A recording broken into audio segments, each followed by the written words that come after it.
Hello, welcome, and Satnam.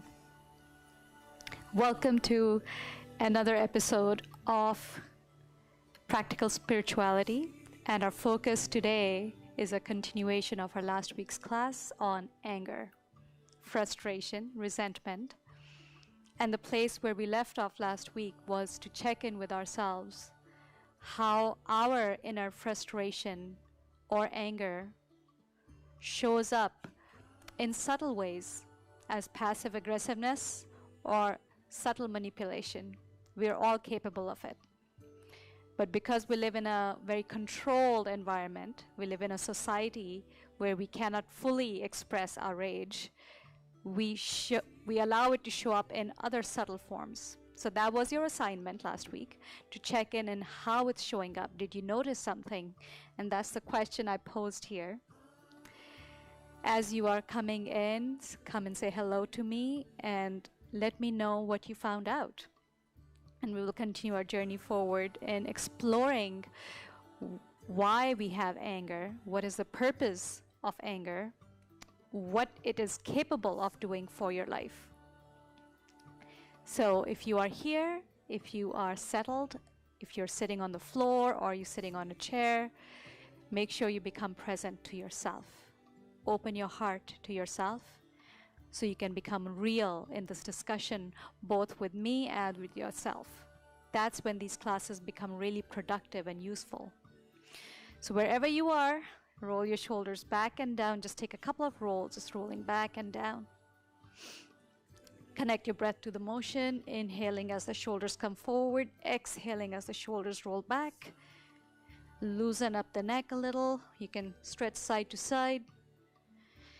And then come sitting with the spine tall. If you are sitting on a chair, place your feet flat on the floor.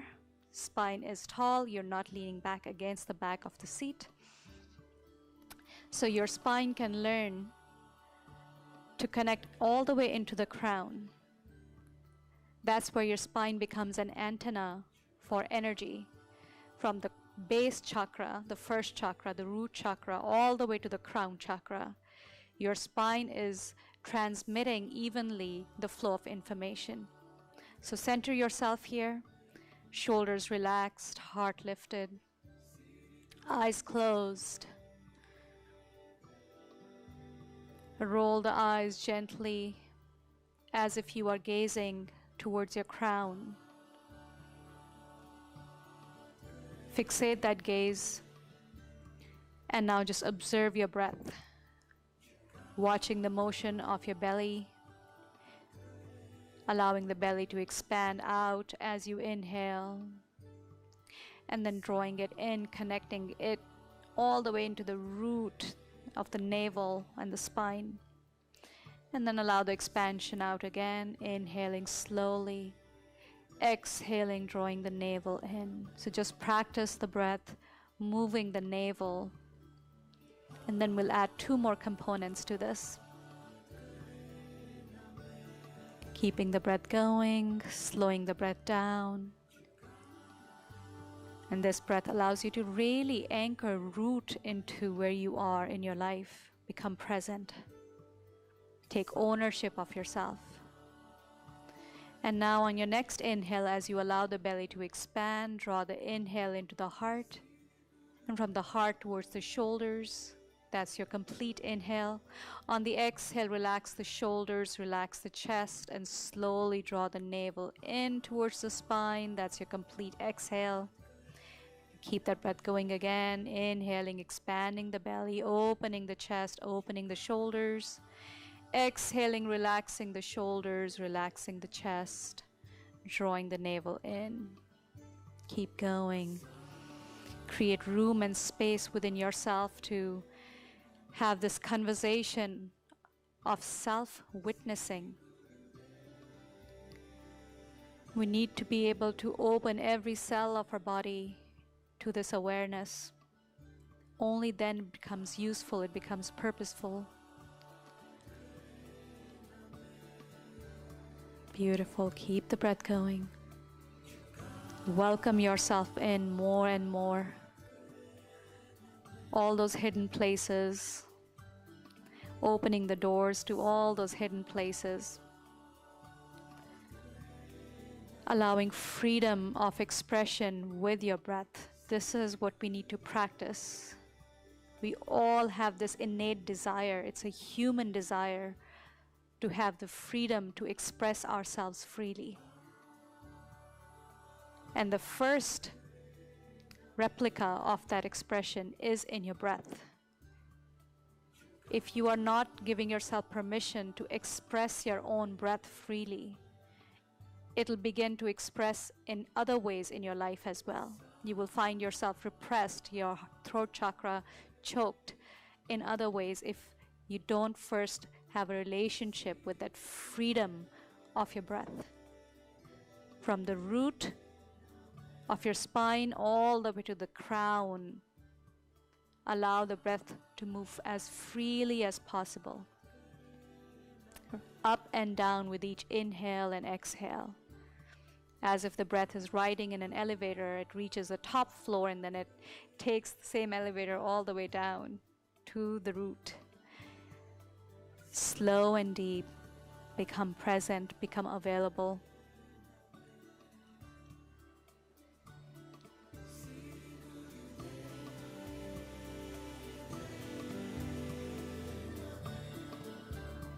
And now slowly raise your right hand, take the right thumb and plug the right nostril.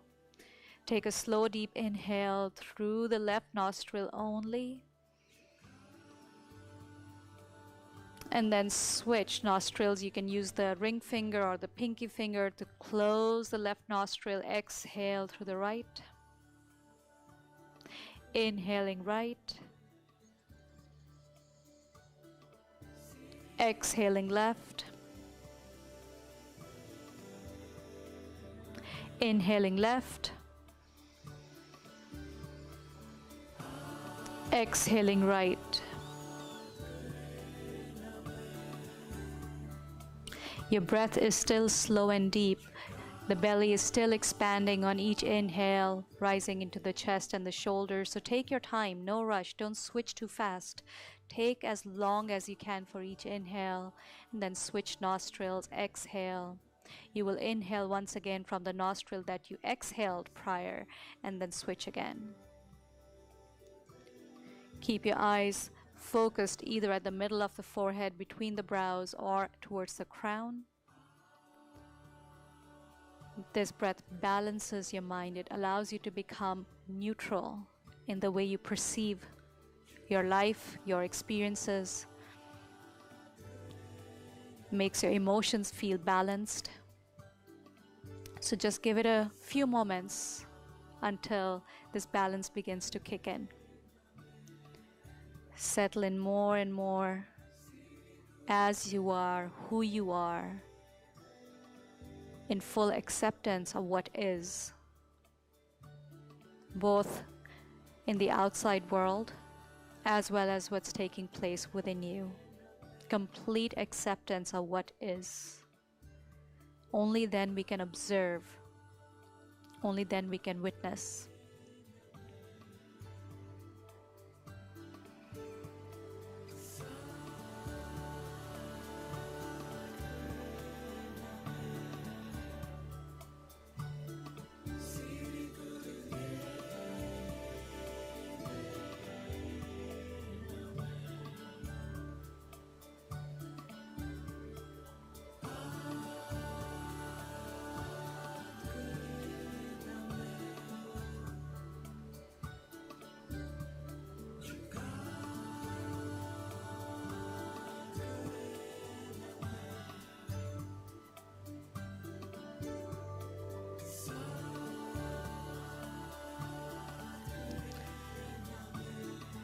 And please slowly inhale through both the nostrils and pause your breath.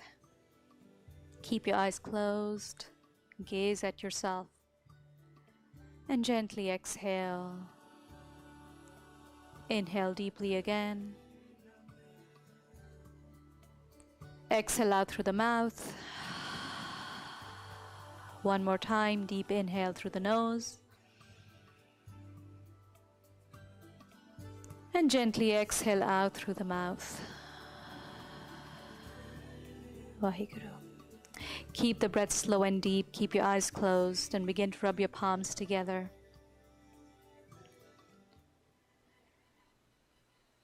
Now that we have settled into our heart, we can tune into the space that is absolutely neutral. That is the witnessing space. And the mantra that we use to invoke that space is Om Namo Gurudev Namo. We will repeat that 3 times. We begin with an inhale, slow and deep. Om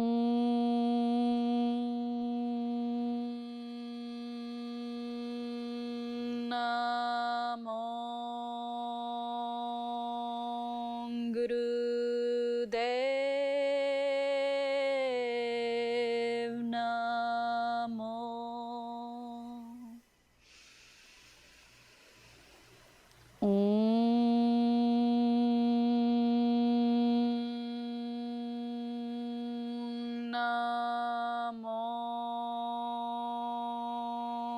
Gurudev Namo.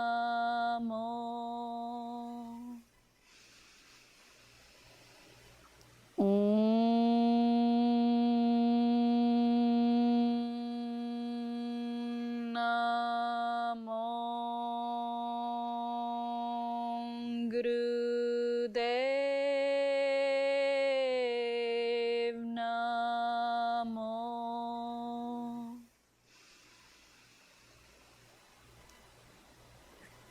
Suspend the breath on the inhale and very gently exhale. Relax the breath, relax the palms. Keep your eyes closed for just a few more moments.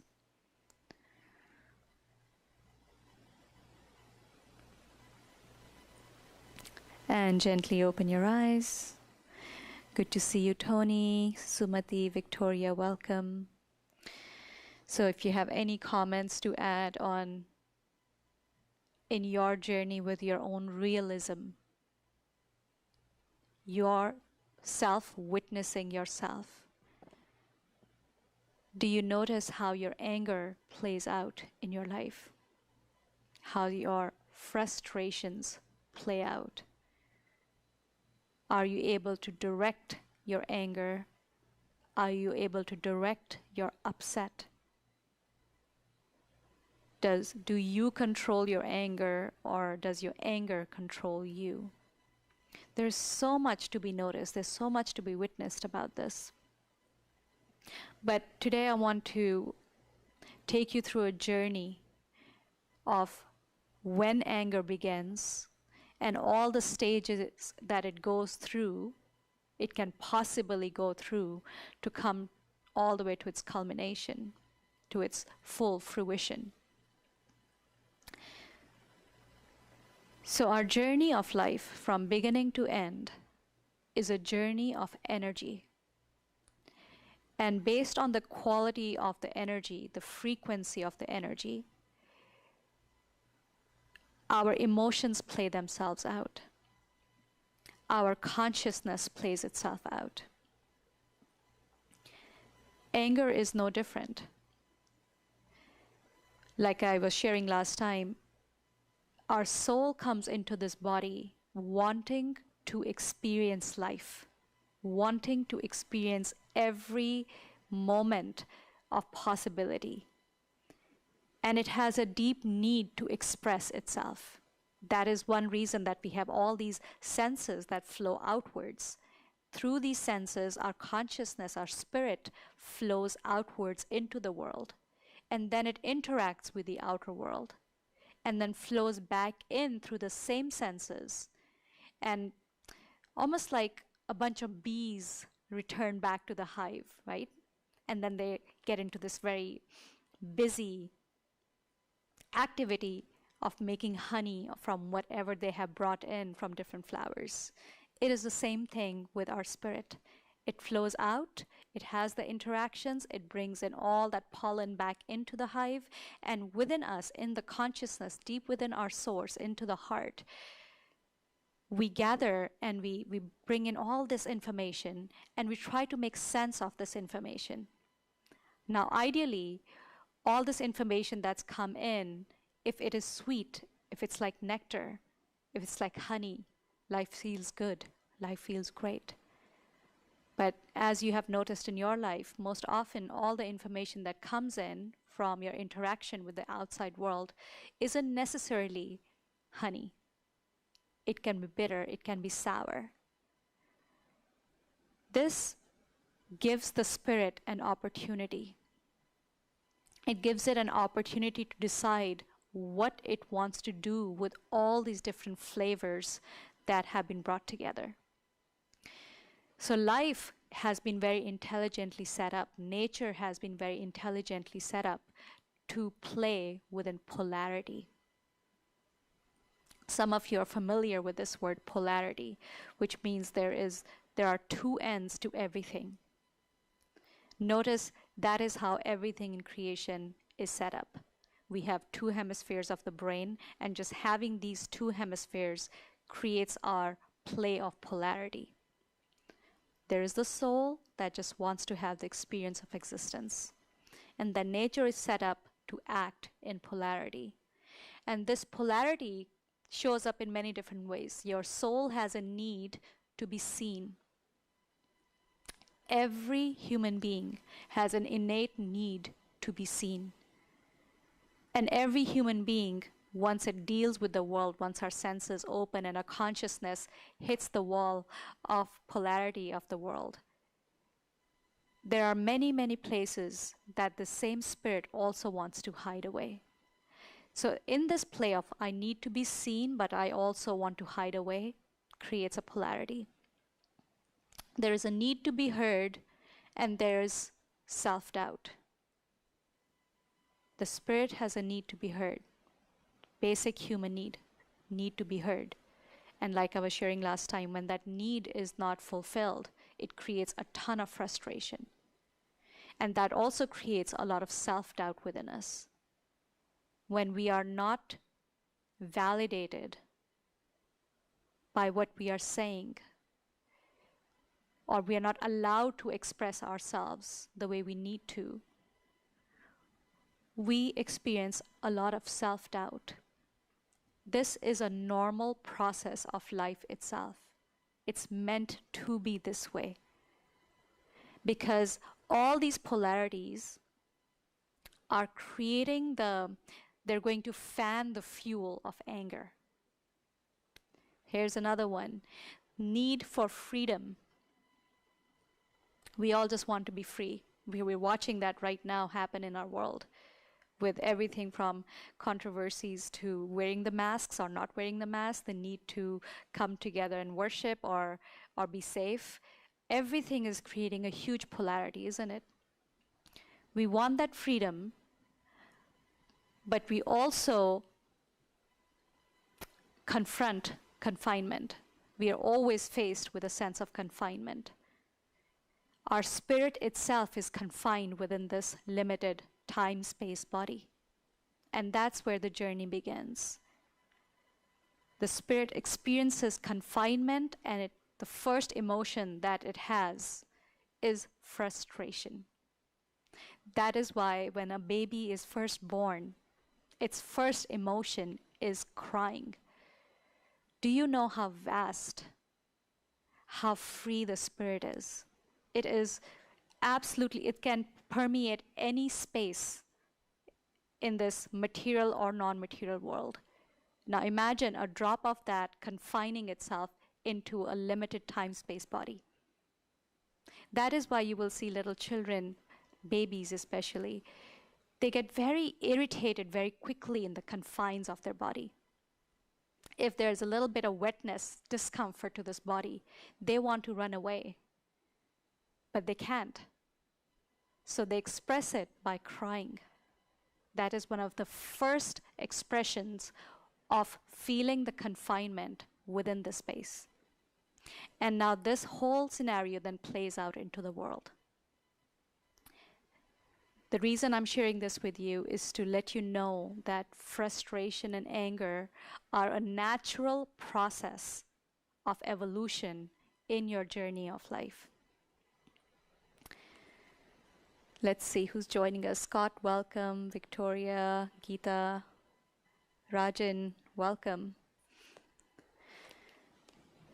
Again, keep letting me know if this is making sense to you or if you need any clarity in any place, and I'll be happy to go back, rewind my thoughts, and give you some more clarity.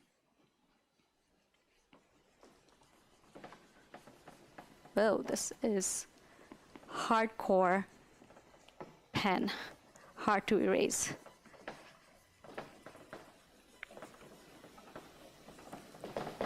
Okay, we'll keep it till here.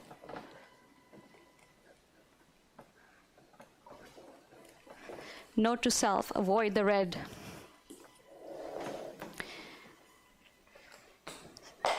So let's take the journey through life. Nadia, welcome. Good to see you.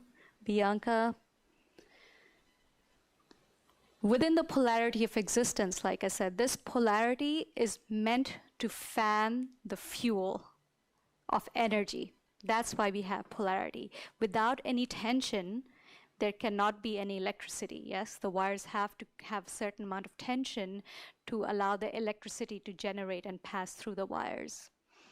So this law of polarity, first thing that gets created in that is frustration. First emotion. But we are meant to evolve or do something with this frustration. This frustration is the motivation for us to make a movement. So frustration you can even call it, it's like an alchemy component. It allows us to shift from one space to another. But when we begin with this journey, this frustration is unconscious. We are not really aware of what's happening. We simply react to it. And just check in with yourself right now, closing your eyes. Check in, do you still do that? When you feel frustrated, do you still simply react to it? Or do you pause and check into the frustration and say, what's happening here? What's causing this? What am I supposed to do with this? Just check in and be very real with yourself, because if you are real, then we can help you to use this, to alchemize this process.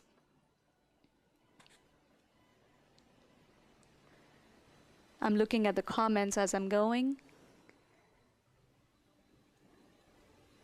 So share with me, please.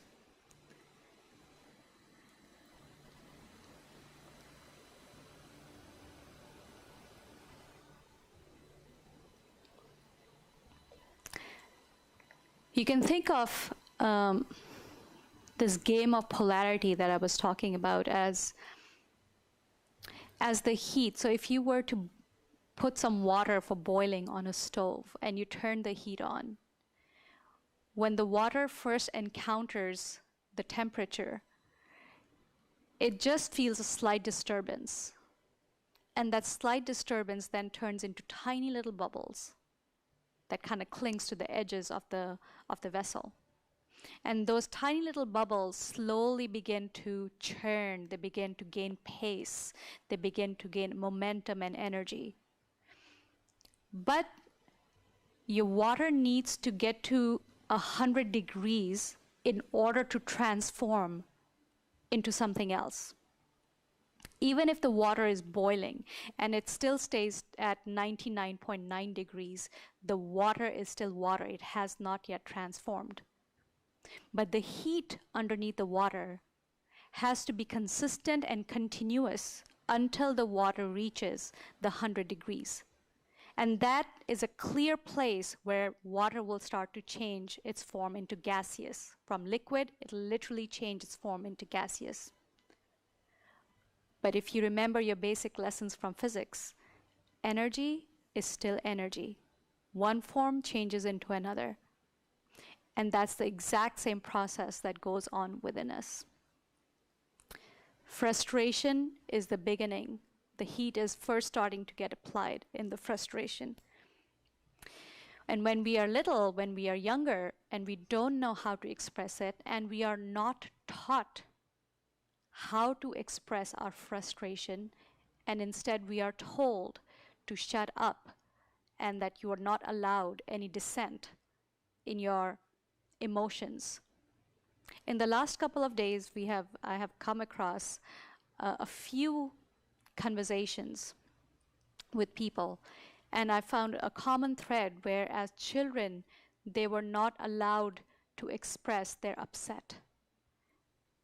Even though those children were watching their parents continually shouting and being angry at each other. That creates a huge confusion in a child's mind. They're watching the adults do it, just expressing their frustration with each other, but when they do it, they're punished for it.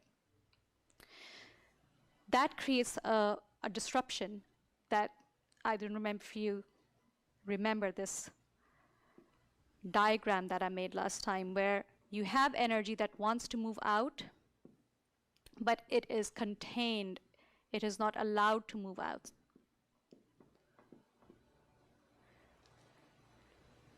This is the beginning of a lot of problems within us.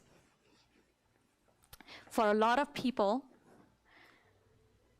that unexpressed frustration can take on other distorted ways. If they have a low self-esteem, they will begin to use that frustration and they will turn it into negative self-talk.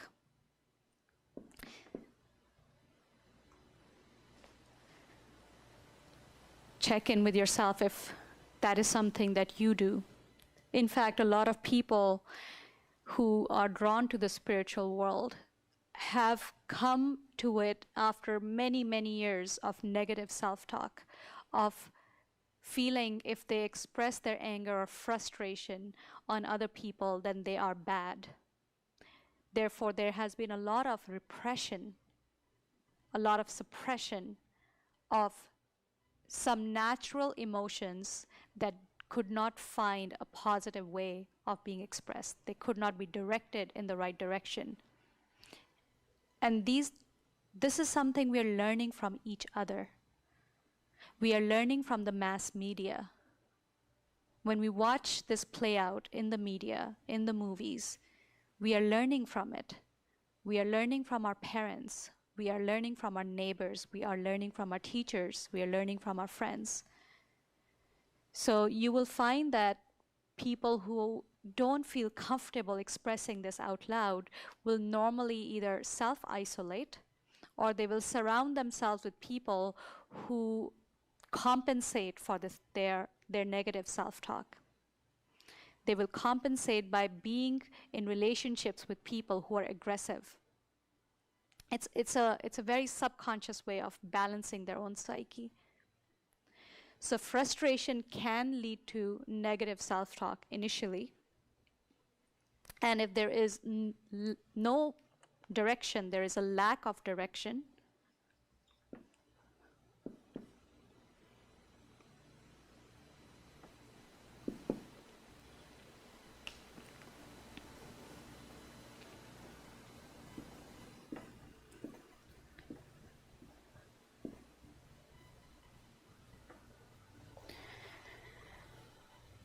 if there is a lack of direction, it'll turn into self-isolation.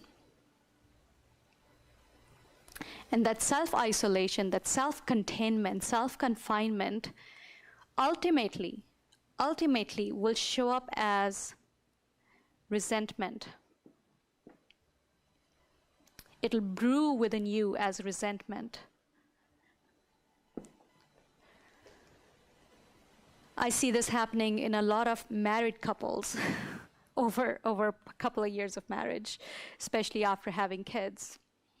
They start to hold these unexpressed communications, they start holding them back, and then it starts to fester within them as resentment. And that resentment in an unconscious state, if they're not paying attention to it, will show up as passive aggressiveness.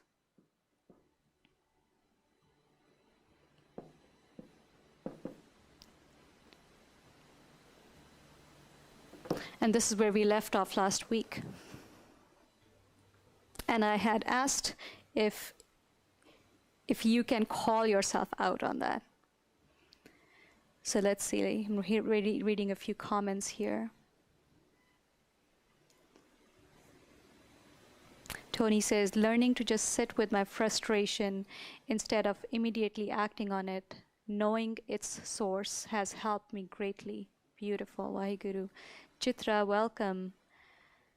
Bianca, sarcasm. That's right, Bianca. That's a great one. That's a passive-aggressive tactic. Negative self-talk. Geeta says, I have been pausing a lot more instead of reacting. Thank you. And Bianca has a question. What do you mean by self-isolation?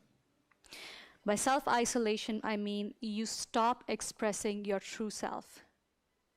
You start hiding both from yourself in order to fit into society. You will do anything that makes other people comfortable. So you have isolated your real self somewhere deep inside of you. You have imprisoned yourself in a way. This is a prison that we create for ourselves. We are ourselves the prison, we are the prisoner, and we are ourselves the jailer, the guard. There's no lock on this prison, and yet we feel safe in that prison. I know a lot of us function that way in the world today, because the world feels like it's getting more and more competitive, therefore more and more aggressive. The more competition there'll be, the more there is a grab for power. And if you have not yet arrived at your personal power, that creates a huge amount of intimidation to the self. So it hides away. We hide that self away, and instead we put on masks. So we deal with the world only with our masks, not with our real self. So you can see how this is building up. Resentment and passive aggressiveness is still hidden. It's not really being obvious. You are not being obvious both to yourself and to the world. You're still looking like you got everything under control. But every once in a while, this will boil over. And it'll show up as misplaced anger.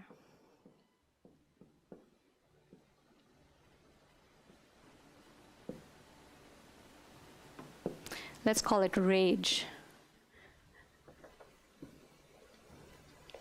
Which means you could have been accumulating the experiences of being confined or not being heard or not being seen and so forth.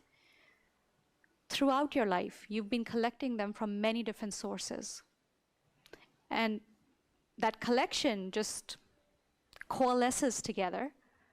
And one day, all it needs is a tiny trigger, and it shows up towards someone who wasn't to blame for any of it.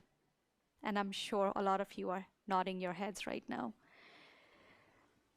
That misplaced rage creates a ton of guilt, because in our core, we all think of ourselves as good people. We want to be good people.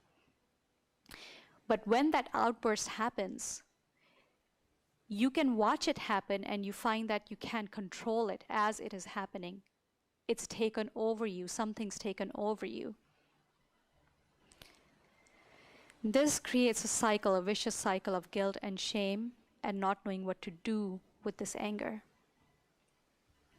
This is a time when a lot of people do begin to seek help. I hope they begin to seek help. But a lot of people also go towards finding an excuse or validation for this misplaced anger, for this misplaced rage. We try to validate one thing for another thing. This creates the mirage we talked about in the earlier classes in the series, where we start to confuse real from the unreal, self from the non-self, pain for pleasure. We start to somewhere within us enjoy the pain of this rage, of this anger. We start to wear it as a badge of honor. And that's when we know something's really distorted. And we assume that this rage gives us a sense of power over other people, because when we are in this state, other people cower a little bit, they step back. They're not going to attack you.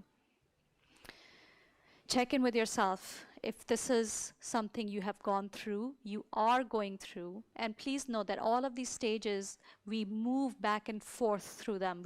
There's no one who's just said, okay, I'm done with this. I'm not accumulating this anymore. The degree might vary over time, but it takes a ton of awareness to graduate the whole thing. And that's why I'm bringing this to your awareness today. Let's see. Tony says, my passive aggressiveness in the past has shown up as silent treatment. Ooh, that's a great one, Tony. Thank you for mentioning that. And women, I'm going to call you out. How many of us do that when we are upset? We go towards silent treatment. Do you know why that works for us? Because we as women are meant to be nurturers. Somewhere innately we know that if we withdraw all our love and nurturing, our caring, our kindness, that hurts the people around us. That is a passive-aggressive way to get your resentments or angers expressed in a misplaced direction.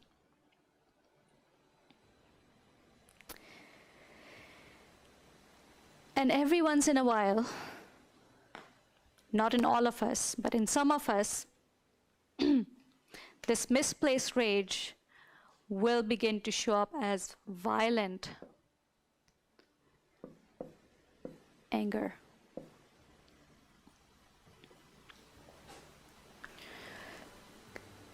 For those of you who have been in some form of emotionally or physically abusive relationship, you're familiar with this. The person who is inflicting that terror on you, again, will have validated a reason for themselves for going into this violent anger. They will find a reason. It's not like they have it, they will find it. Because that anger, that violent anger, is a way for, it's like a valve. It allows the steam to release. That boiling, we're getting close to the boiling point, that 100 degrees. So that steam can, again, if it's not directed, can turn into violent anger. And that's how we normally perceive the word anger. When we think of anger, we think of it as violent anger. But you can see how many other variations it can show up as.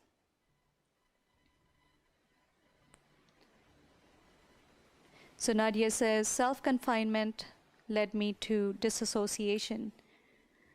Being and doing what others valued found worthiness. Exited that way for 2 decades, or existed that way for 2 decades. Now can feel, process fear and anger, healthy, laugh at myself, etc. Vaheguru. But we had to go through that phase. Like I said, none of us can bypass any of these stages. Some of us move through them faster than others. Some of us hide these away better than others. But we are all susceptible to this range. Now this anger, the violent anger, is a final expression of what's been brewing inside. And this shows up if this rage, if this frustration has not found direction. That is where I want to remind you again and again that this fuel that begins with frustration and then gets fanned a little more by the polarity of existence is meant to create the alchemy of your evolution. It is an alchemical component, which means it can help you grow and blossom into who you need to be. But before you get there, we all go through distortions of that expression. And you have to allow that both in yourself and in others. That is why when you look back at maybe where you were doing any of these things, to say, I have compassion for that. I had to go through that to finally know how to use the fuel. If you know how to use poison in the right amounts for the right disease, that same poison turns into medicine. Most of our medications are actually some form of poison, but it's modulated in degree just enough that it won't kill us, it'll heal us.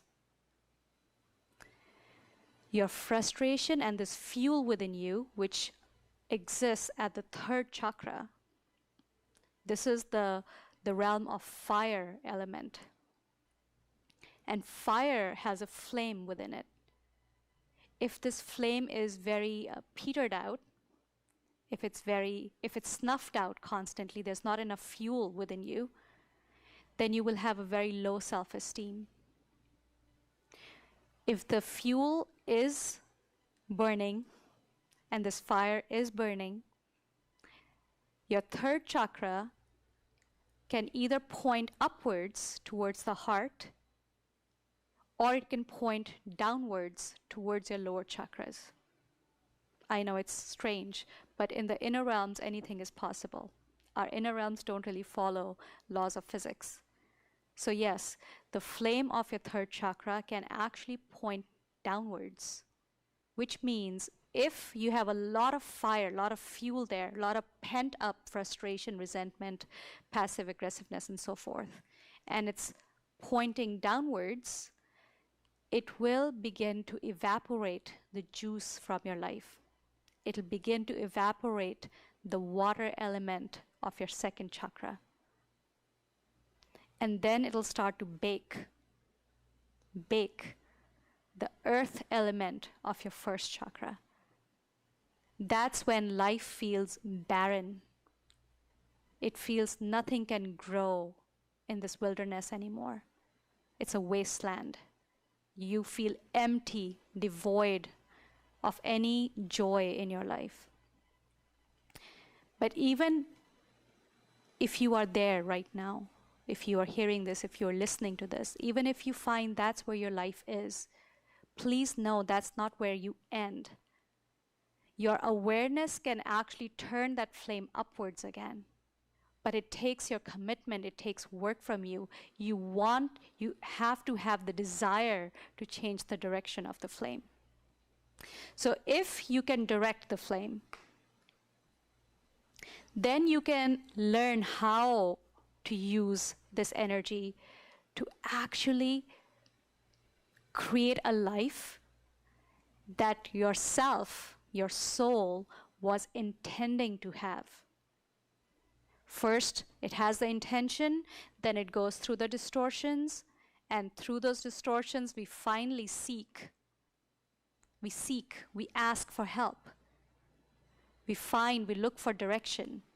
And if we find it, now our life begins to turn back into that state of self-realization. So let's say if you do find direction, you can use the same passive aggressiveness, the same frustration, and you can start to shift it into passion,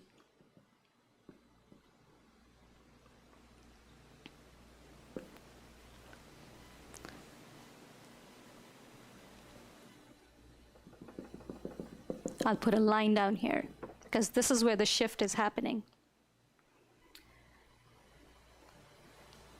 Some of us have been able to do that.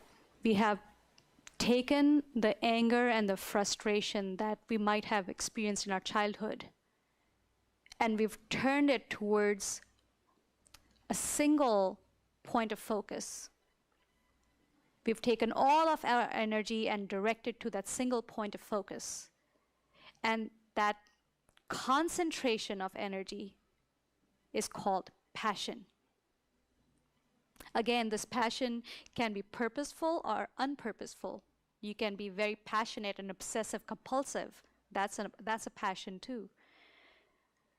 If the flame is turned downwards, it's obsessive compulsive. If the flame is turning upwards, you will turn that passion towards creativity, towards creating something in your life. And it doesn't matter what you're creating, but it'll start to fulfill you. That passion will begin to give you meaning. It'll begin to give you purpose. That passion comes with its friend, determination.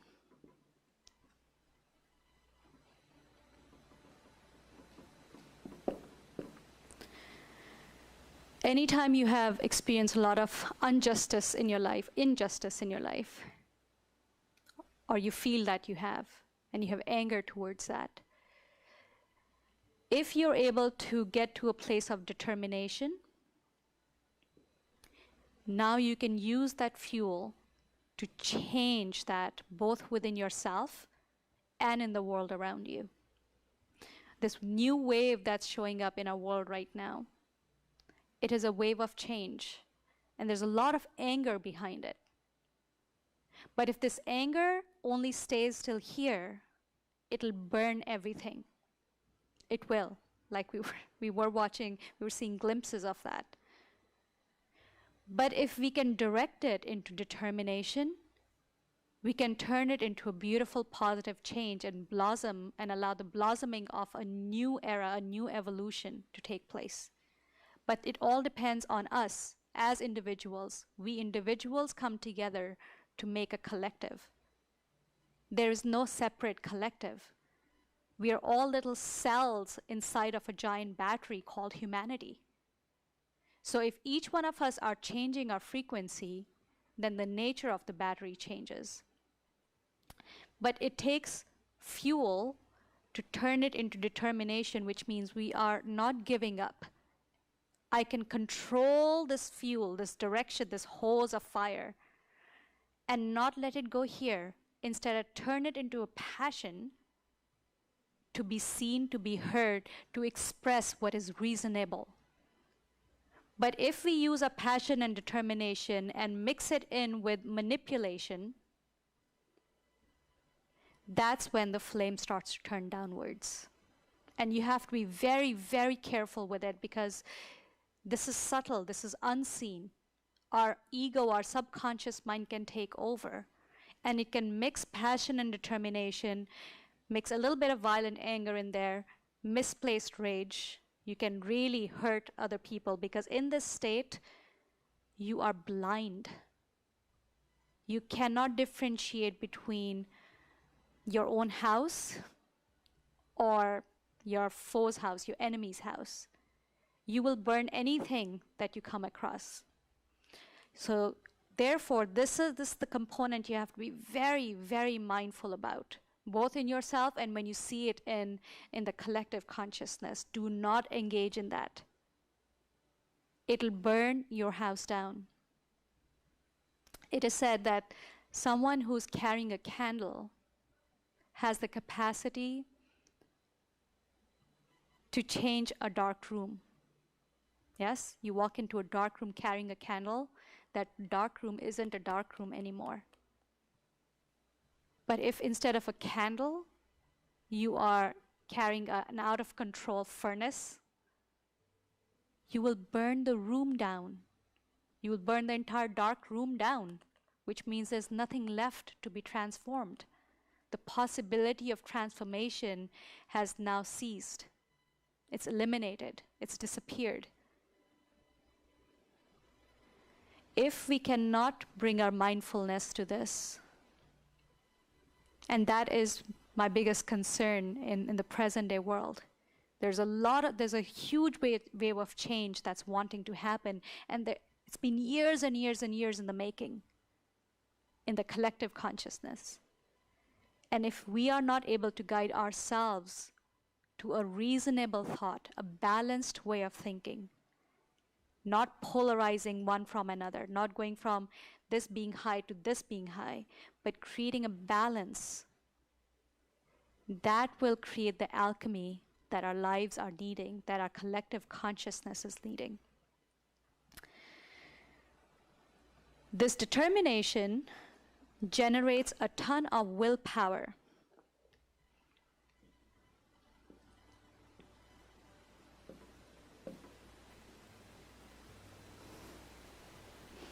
Determination and willpower kind of go hand in hand.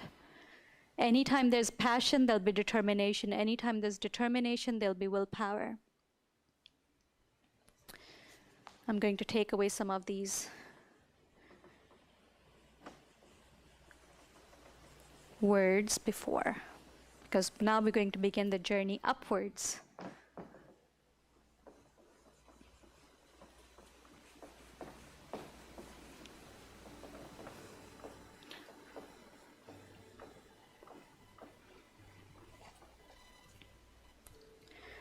Passion, determination, willpower.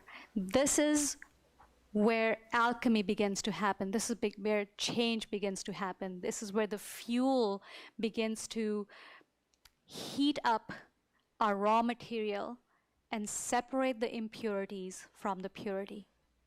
This is where the water turns into steam. And you have to be consistent with it.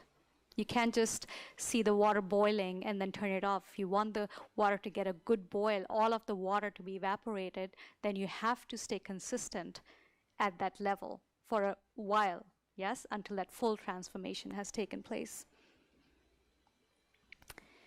Let me just take a few comments and then I'll continue forward. What is the right amount from the poisons? This is a question from David. That is something that you will have to determine for your own individual life. In the right time, in the right space, with the right person or persons, you have to bring up exactly the right amount of that passion, determination, willpower to affect a change where you were confined, where you were repressed initially. Because remember, the whole purpose is to be able to feel the freedom in your life, to be who you are. That is the whole idea. If you can bring all those other components and get to a place where your passion, determination, and willpower can turn into a state of personal power,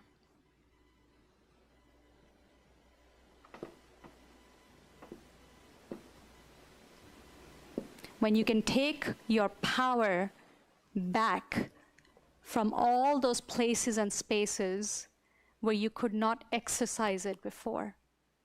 And what is the healthy way for you to do it is something that you will have to discern for your own life.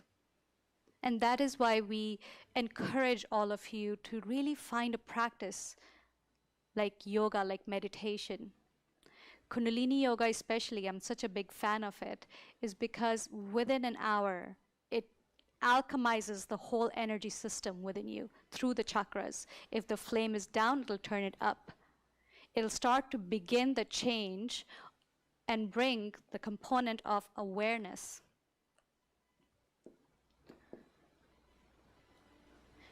Now this is the game changer, awareness. This is when the whole polarity begins to change. When you can become aware of what you need to do, to what degree, with what person. Some of this awareness can also show up as taking your personal power by creating certain boundaries around you, where you say, no more, you are not going to be an energetic vampire with me. I refuse to offer my energy in this attachment. That's it. Or you can change the degree to which you engage with a few people. By making those choices, you are taking back personal power. Now this is a balanced power where it brings you a place of self-presence. You are not taking this power by manipulating someone. You are not finding this power by hurting someone and finding that little piece of joy because you were hurt and now you are validated to hurt someone else. That will always leave you feeling empty. That will always leave you wanting for more of that. But this state of personal power is very satisfying. It is self-gratifying. You start to feel peace. But you cannot get to personal awareness without bringing in the component of awareness. That is why I'm asking you guys to learn how to witness these experiences within your own life. Because the moment you witness it, you become aware. Personal power can open up understanding.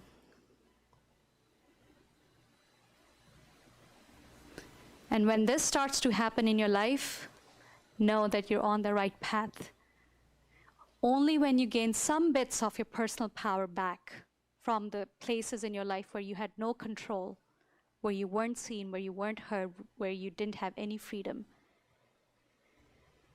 when you can create a sense of healthy self-esteem, your range of vision literally expands. And in that expansion, you can begin to understand how the dots of your life connected to bring you to this place. You can understand why something had to take place. Because until you can arrive at understanding, you cannot let go. And whatever you're holding on is like a dry piece of wood waiting for the fuel to burn up. But if you can use passion, determination, willpower to then come to personal power, the next step is understanding. This is where you begin to let go a lot of components, a lot of pieces. It doesn't mean that you want people to beg and grovel at your feet for forgiveness. It means you understand and you accept why such and such thing happened, where the other person is in their own consciousness, which led for them to do the action that they did. But this is where you begin to choose. I choose not to stay there. I choose not to be a victim anymore. Just saying those words begins to create the sense of personal power within you. That is why there's so many affirmations like that.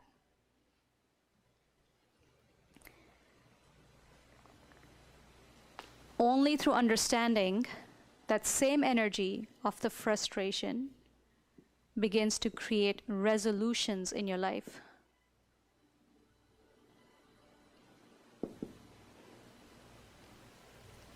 And those resolutions turn into compassion.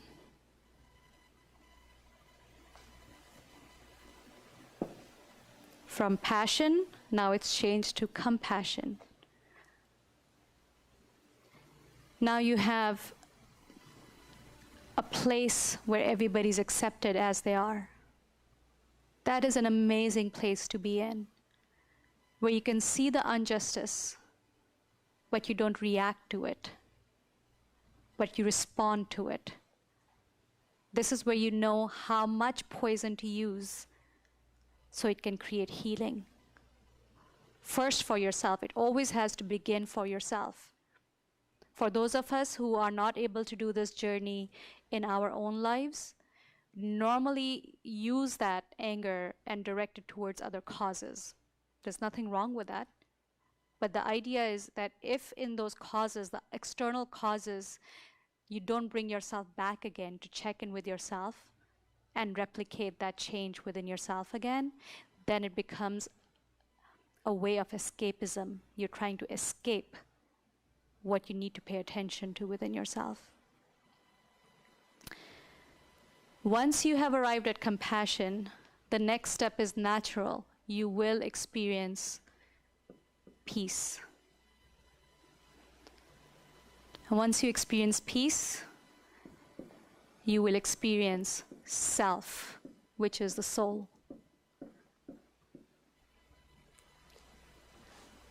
So as you notice, the journey begins from frustration and ends at peace. And anger is that middle component of it. And that is the place that can change the whole story. If you can direct that anger, if you can seek the help that can help you direct that anger, then you can change your life. But if you don't, it'll begin to burn your potential. We went to Sequoia National Forest one time, and I remember the docent there was telling us about how they actually create purposeful fires in the forest. And the idea is that the acorns of these trees don't open until a certain amount of heat is applied to them. And I thought to myself, that's exactly what we do in our lives. Until we don't apply the right amount of sunlight, the seed cannot crack open and the seedling cannot sprout. If it's the right amount of sun, that warmth is just the right amount, it'll allow for a potential to blossom. But if the sun is burning, then the seed will get scorched. And that potential exists at the level of anger. That is why I'm asking you to become a witness to this process, to know where that journey ends. That same anger can bring you to peace. Same fuel is needed to move your energy, to evolve your energy. So just sit with that for a few moments. Let me see if there's any more comments or questions. I don't see any more questions. Thank you for sharing the big yes, Tony. So I'm hoping it made sense for you today. But all of this will be without purpose if you don't start to pay attention to these things in your life. And that is my purpose for doing these classes. So I will allow you to just sit with yourself, observe, take it in. I know I threw a lot of information at you today. Just sit with it. You can even close your eyes. You can make a few notes for yourself. And then we will do a short exercise set.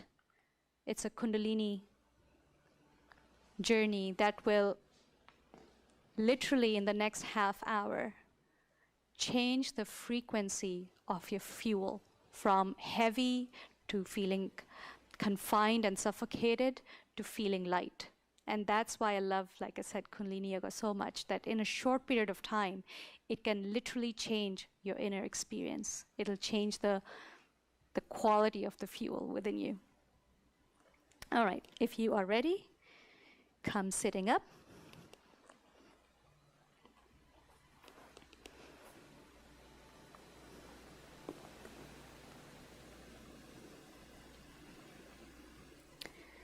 And begin with your hands on your knees. I would recommend you sit on the floor for these exercises. Begin with your hands on your knees and begin to circle from the base of the spine. Inhaling forward, exhaling back. You can close your eyes. And first thing, like I just mentioned earlier, is to allow the freedom of your own breath within your body. Don't let your breath feel confined. Inhaling forward, exhaling back. Allow your breath to be heard by everyone around you, even in the other room. Let them hear your breath. That's where you are unapologetic about your existence. I am alive, and I'm not hiding that. I'm not going to apologize for that. Inhaling forward, exhaling back. Keep going. Big circles. Make those circles a little more bigger. Open up the pelvic floor. Open up the hips. We're also stirring the lower 3 chakras, the first, second, and third with this movement. It's called the Sufi grind. It's a wonderful thing to do a couple of times during the day. And now reverse direction.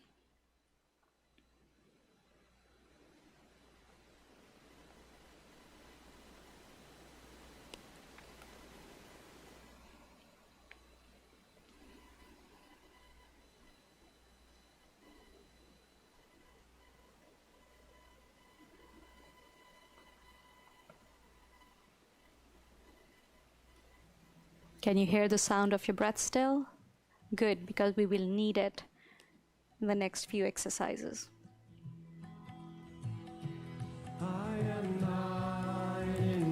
Inhale, center. Exhale. Inhale deeply again. Pause the breath. Exhale. Beautiful. All right. You can sit in easy pose as you are, cross-legged. You're welcome to sit on a bolster or a pillow to keep your spine tall. If at any time it feels difficult sitting in this cross-legged position, you can switch to sitting in rock pose on your heels. You can always take this posture as well. Or if you're sitting on a chair, make sure your feet are flat, grounded, anchored into the floor. Spine tall, not leaning back. All right. Here's what we're going to do. Interlace your fingers and thumbs cross. Doesn't matter which one is on top. Index fingers together. I call this the Charlie's Angels mudra. All right, keep that mudra. We begin from here. We will inhale, bring the arms overhead. Exhale, bring them down parallel to the floor. Inhaling up, exhaling down. I'm playing a beautiful mantra in the background. Try to follow the rhythm of the mantra with your movement. All right, this is what you're doing.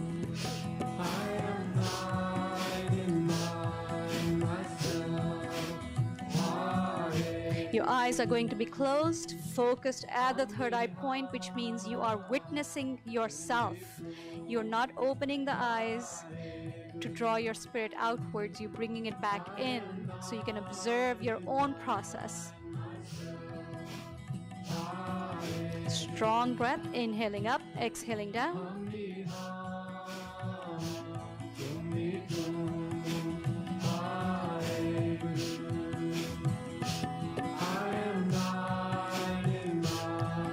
Keep those index fingers together and keep them straight, and keep the elbows as straight as possible. Anytime you feel you have to stop and there's not enough nervous system strength in your body right now, pause, place your hands on the heart, breathe, take about 3 breaths, and then begin again. These kind of exercises help you direct your frustration, that same fuel, into willpower, into determination. That's why Kundalini Yoga is so powerful in building up your nervous system. Strong breath, inhaling up, exhaling down.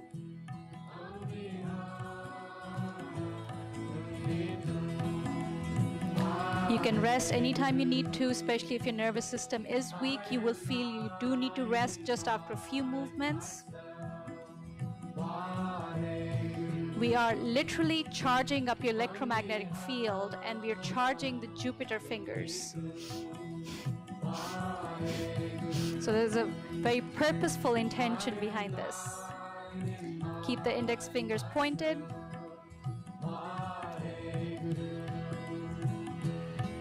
And now begin breath of fire with us.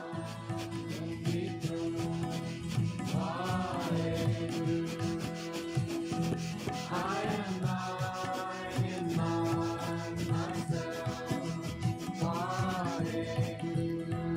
Anchor in your heart, anchor in your own self. No matter how much discomfort is taking place, no matter how much your egoic self wants to take you to a place of comfort, keep a Buddha smile on your lips, keep your facial muscles relaxed. With your eyes closed, just continue the practice. Resting is okay, giving up is not. Strong breath, strong breath, strong breath of fire. Pump the navel, energize that fuel so we can direct that energy towards the heart. Keep going, keep going.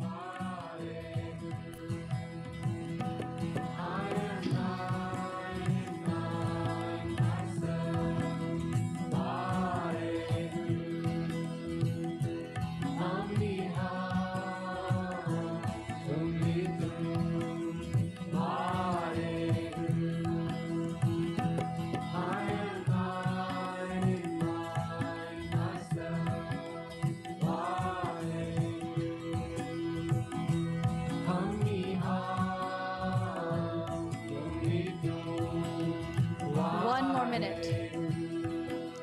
Watch your mind, don't let it go to complaining. That complaining is a symptom of those inner resentments. You take it to the heart, say, okay, if it's 1 minute, I will just build my willpower. I will just have to build my nervous system strength.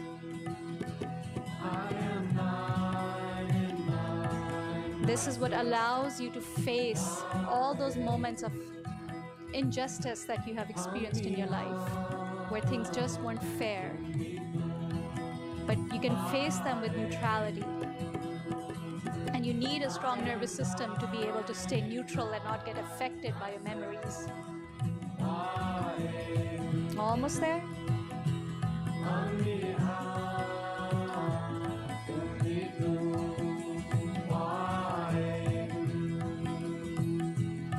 Inhale, raise the arms up, elbows as straight as possible. Apply a root lock, draw the rectum, sex organs, navel, in and up. This is for directing the energy upwards, turning the flame upwards. Hold, hold. Exhale, relax the arms down. Open the palms on the knees. Keep the chest lifted, don't collapse the heart. Keep that neutrality on your face. And breathe.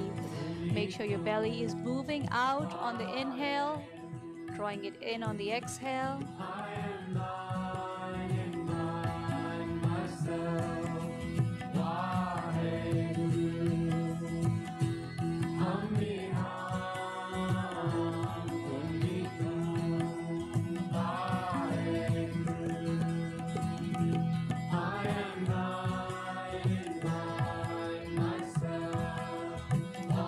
Inhale,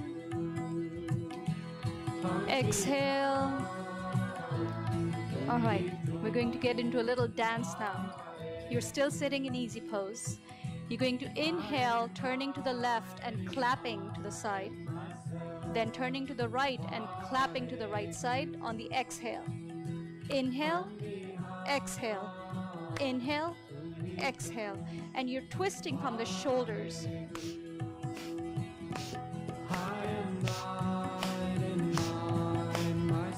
I know it looks strange and sounds strange, but please do it. You will find at the end of this exercise, any heaviness of energy in your body will switch into lightness. It'll change its form. I promise you. Just do it with all your heart, without any sense of awkwardness. Inhaling left, exhaling right. Eyes are closed, letting your head turn along with your shoulders. Again, moving in rhythm to the mantra. Make it a dance for yourself.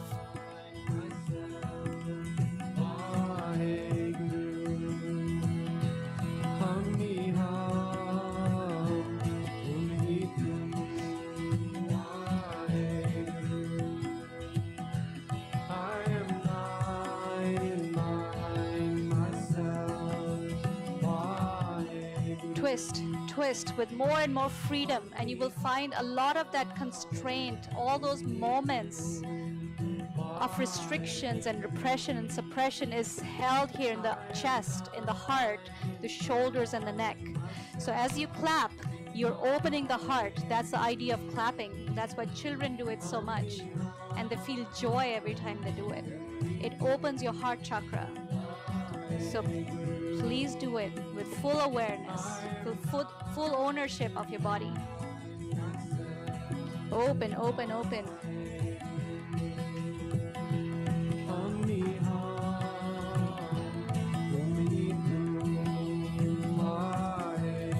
You can clear so much very quickly with these exercises in Kundalini Yoga. That is why I call this technology the technology for the present times, even though it is so ancient. But it works on us, system almost magically in that transmutation from the lower chakras to the upper chakras.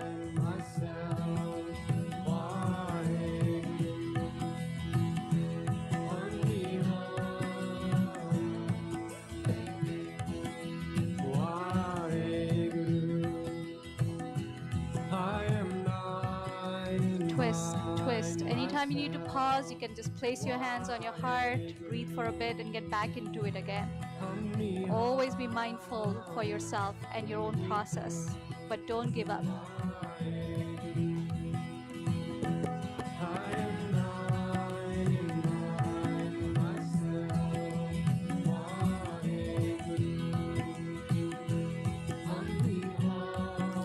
Keep breathing, keep the breath strong, inhaling left, exhaling right. We can't change the energy without your breath. So your breath is important.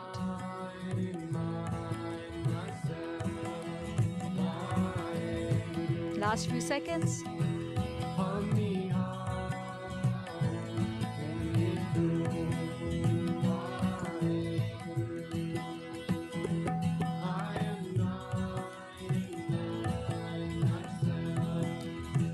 Inhale, center, bring the palms in prayer pose. In the center, apply the root lock, drawing the rectum, sex organs, navel in and up, lifting the pelvic floor slightly.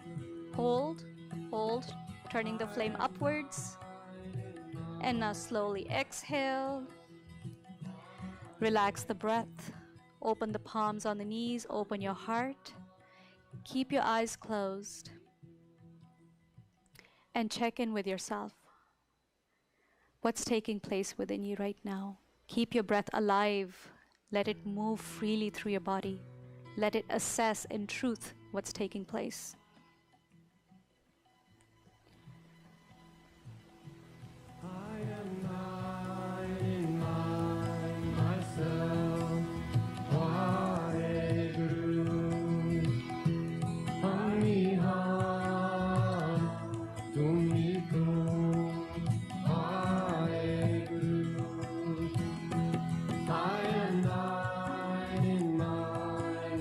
Beautiful. Now slowly come lying down on your back. Legs are extended out.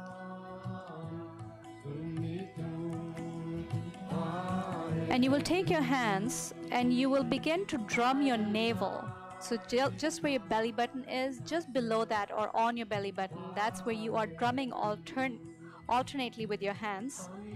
At the same time, you are pumping your belly in rhythm with the mantra that's playing. It's not a breath of fire.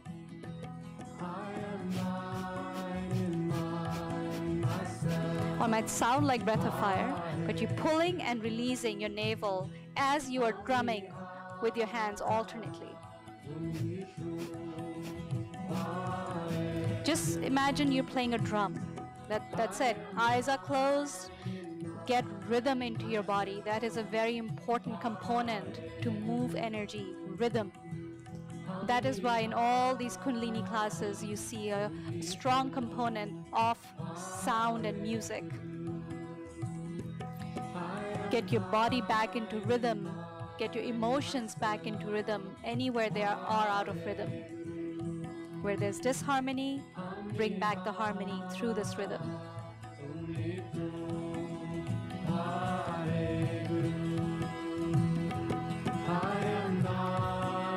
Begin to enjoy it. Release all stiffness from the body.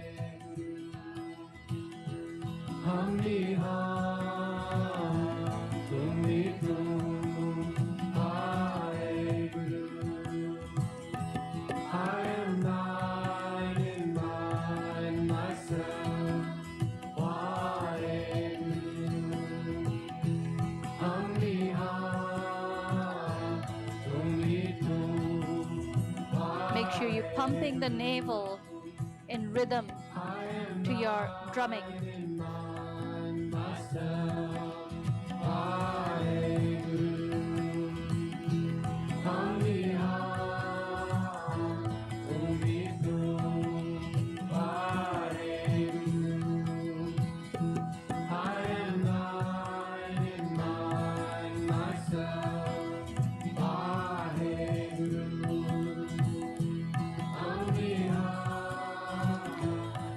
Now keep the drumming going, bend the knees, and keep your feet flat on the floor.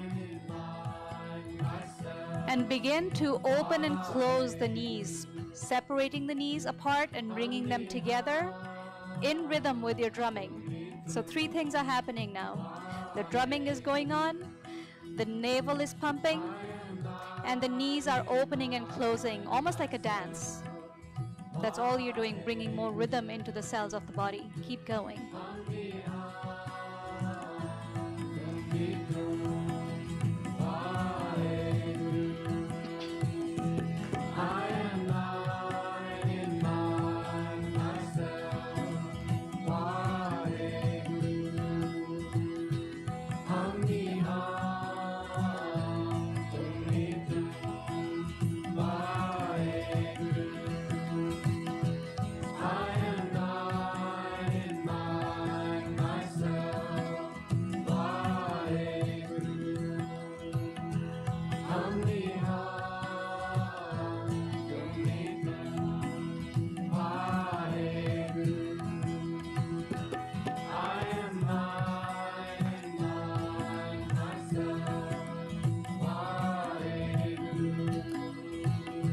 And please inhale deeply, bringing the knees together.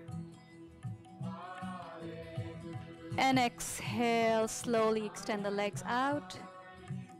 Arms by the sides with the palms up. Eyes are closed. And just rest here.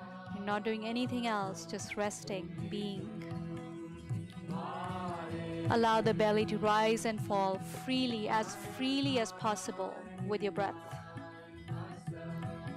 Give yourself permission for the sense of freedom inside of you. Give yourself permission to be relaxed. Do not hold the weight of the world on your shoulders. Rest in your own heart.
And gently take a deep inhale.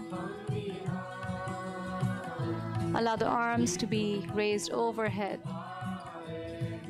Exhale. Slowly draw the knees in towards the chest and wrap your arms around the knees. Hold yourself here. Give yourself a little hug and a tug. And just rock side to side, relaxing the lower back. And then holding onto your knees, begin to rock back and forth on the spine, all the way from the shoulders to the base of the spine. Make sure you're breathing, you're activating the entire spine again. And when you're ready, please come sitting up in easy pose again, cross-legged.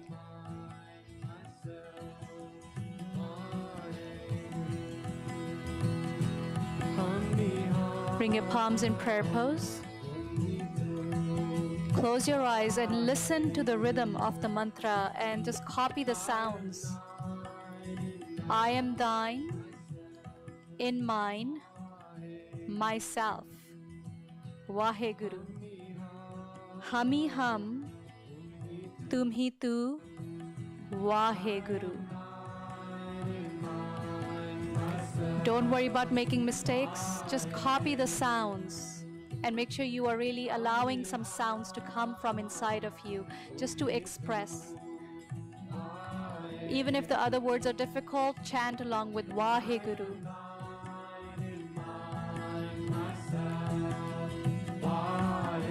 Copy the tone of the mantra. Copy the emotion in the mantra.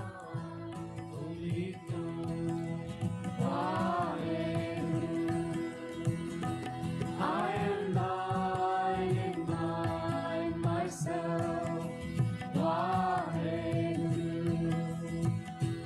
Hami hum tumi tum. Vaheguru. I am thine and thine myself. Vaheguru. Really use the sound, express what's inside of you using these words. Give them direction, give them expression. I am thine and thine myself. Vaheguru. Hami hum tumi tum. Vaheguru.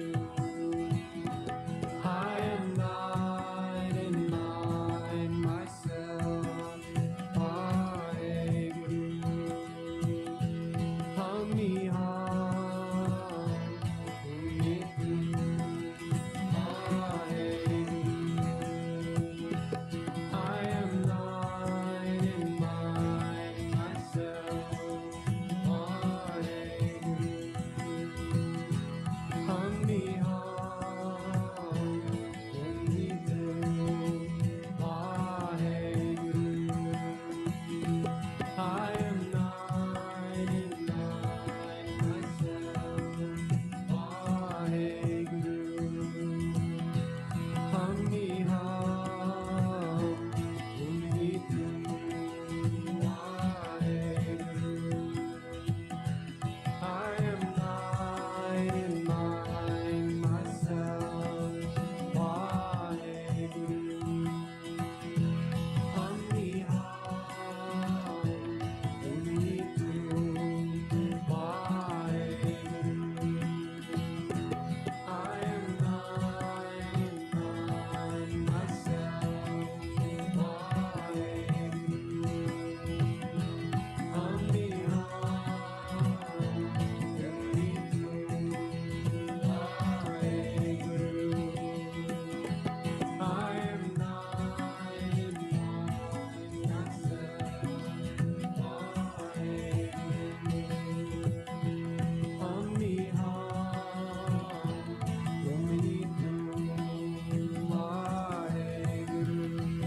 And please inhale deeply.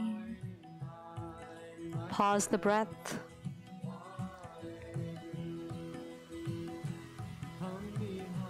Gently exhale. Keeping your eyes closed, just sit in this quietness with yourself for a few more moments.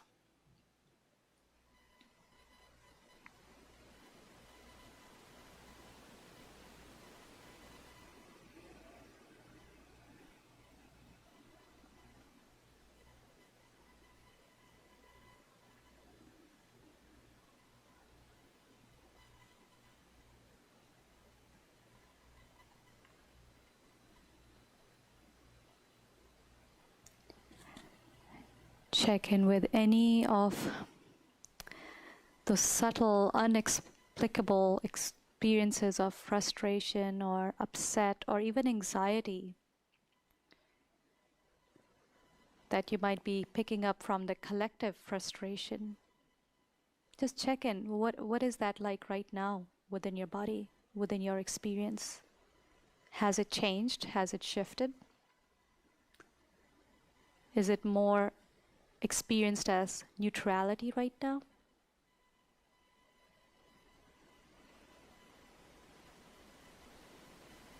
Witness that too.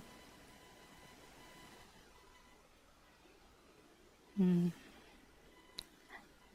now very gently place your hands on your heart center. Let's send a long time sunshine prayer to all those moments where we didn't have direction for these feelings.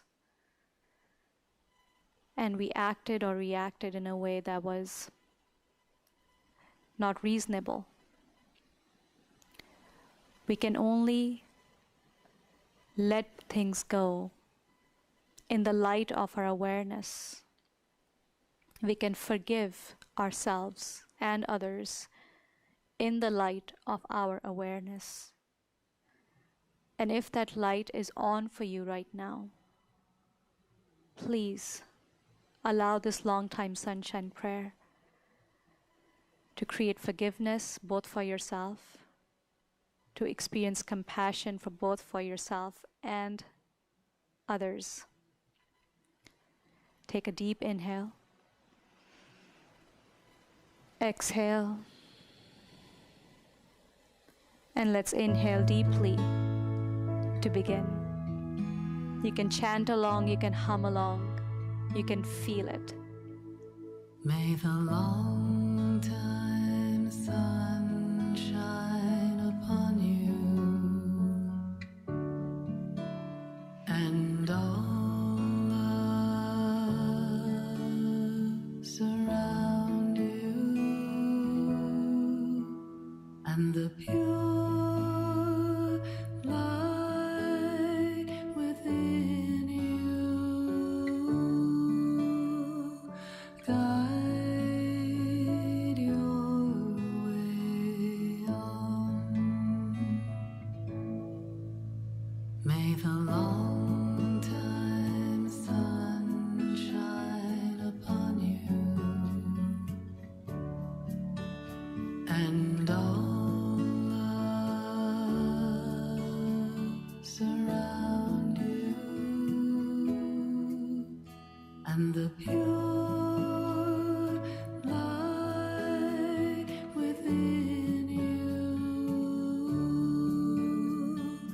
guide your way on. May the long time sun shine upon you and all loves around you, and the pure light within you guide your way on.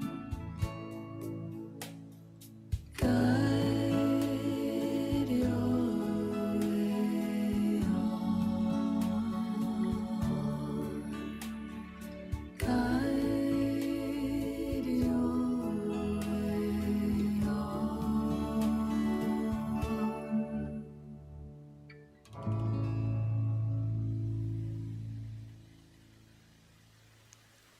Take a deep inhale and gently exhale. Peace to all, light to all, blessings to all. Thank you for joining us today. If any of you have questions regarding the upcoming teacher trainings, both level 1 and level 2, this Sunday, Peter and I are hosting a question and answer open house. So you're welcome to bring your questions, anything that comes to your mind. If this modality, this awareness is calling you, if your life is ready for it, join us for that call. If you don't have a link to that, maybe Peter can post it on YouTube. It's also on our Facebook and our Instagram, so you can find it there. And if you don't, you are always welcome to email me directly, Priya at 7thchakrayoga.com. The 7th is spelled out. Please enjoy the space that you have created for yourself. Now you have evidence that you can change, alchemize your energy to suit your evolution instead of your devolution. Love you all, and I will see you next Friday. Thank you.